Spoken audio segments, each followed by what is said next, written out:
What's going on, you guys? Welcome back. I want to talk about the belief of happiness, or the common myth, if you will, that it's so hard to find, or it's so out of reach, it's this or that, and it's impossible, and all of this stuff. Everyone's looking for happiness, but we're all just chasing quick hits of pleasure, and we think that's happiness, but there's a way. There's a quick way to be happy.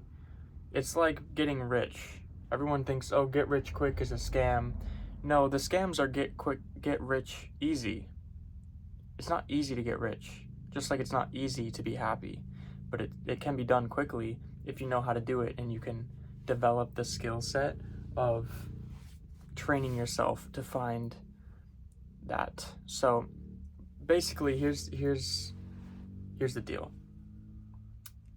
Your thoughts and your internal dialogue is responsible for how you feel. Always. The way that you're perceiving life and the way that your internal chatter is responding to life is going to dictate your emotions and your feelings. Not immediately. If you're reacting to something impulsively that bothers you, none of us are perfect, and we all are going to have impulse reactions. The trick is to notice them and to change them if they do not make you feel good. So, for example, here's the best analogy that I've ever heard for this situation, right? Think of your internal mind chatter, the dialogue that's always playing in your head that we identify with. Even though it's not us, it's just our patterns that are playing. It's not our true self. But think of it as a radio station that you're receiving.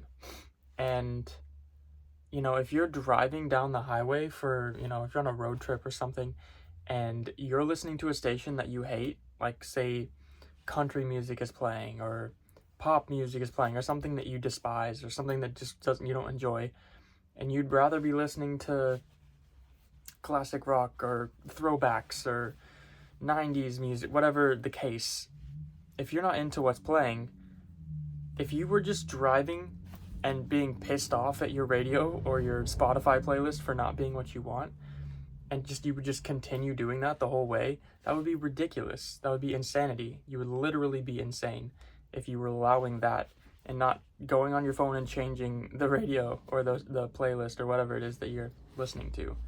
There's so many options out there. You can just turn the dial to a different station that suits you. And it's literally the same thing. It's the exact same thing that's going on in your head. It's not a music station, but it's a dialogue that you have the ability to change. You may not be familiar with that ability, or you may not have developed that skill set, but it is absolutely possible. All you have to do, I say that like it's easy. It's not easy. Like I said, it's not easy, but it can be done quickly once you gain the attention and the awareness of your mind chatter. This is kind of where meditation starts to become such a valuable asset. And I think one of the things that's so underrated about meditation, people think it's about all this productivity hacks or peace or serenity or whatever. No, it's teaching you about your mind. And you start to notice your mind patterns, and that's what makes the peace more available through long-term meditation. It's because you start to understand your mind, and you start to gain the ability to understand that you're not your dialogue, and you have control over it to an extent when you notice it. So the trick is, if something bothers you in life, makes you upset, makes you sad, if you're feeling a certain way about something that happened, or some way someone treated you, or whatever the circumstance, you will have an initial reaction. That's natural. But it's not the only reaction that you can take. It's not out of your control, so to speak. You're not a victim to your reactions. You have the choice, as long as you can become aware of it and you make that an effort, you have the choice to find a thought that feels better at anything.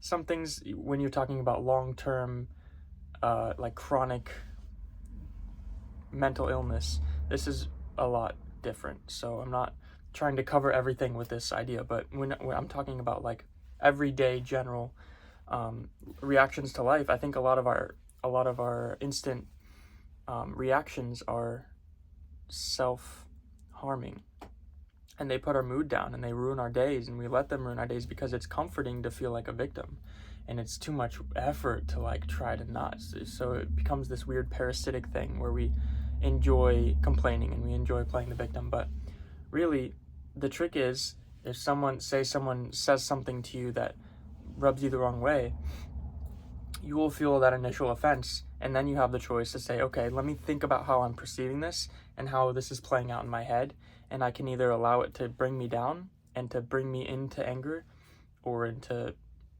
anxiety or self insecurity or whatever the case, or you can say, what they're doing is not me. That's what they're feeling inside, and that's what they projected to me, but it's not their responsibility to make me feel happy or sad. So why am I giving that to them by what they say to me? It's your responsibility. It's my responsibility to say, okay, well, this doesn't make me feel good, so I'm going to focus on something else.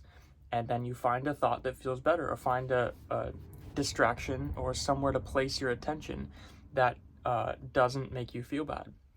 Instead of ruminating and digging deeper into the bad feeling, because it's a spiral. The more you place your attention on it, the more it amplifies it.